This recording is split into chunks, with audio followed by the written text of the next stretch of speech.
Assalamualaikum, halo. Kali ini kami mencoba mengangkat masalah rumah singgah dan bank sampah di lingkungan pemulung di Kota Makassar. Aksi yang coba dilakukan dengan memfasilitasi kegiatan belajar mengajar agar tetap berlangsung secara offline dan online dan bisa tetap produktif menghasilkan barang pulungan dengan mendirikan bank sampah sebagai tempat penampungan. Target aksi berlokasi di Jalan Aeropala, Kelurahan Karundrung, Kecamatan Rapocini, Makassar, Sulawesi Selatan. Di masa new normal, kegiatan belajar mengajar berlangsung dari jam 9 pagi hingga 11 siang dari Senin sampai dengan Sabtu, dengan pengajar dari sukarelawan mahasiswa perguruan tinggi sebanyak 2 guru setiap harinya.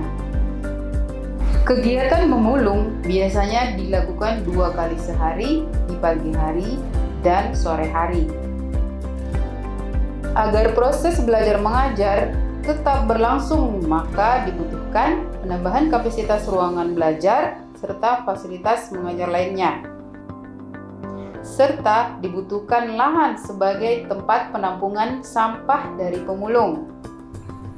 Itulah aksi kami dalam aksi Ayo Bikin Nyata untuk masyarakat di masa pandemik. Semoga dapat dirasakan oleh masyarakat yang disasar.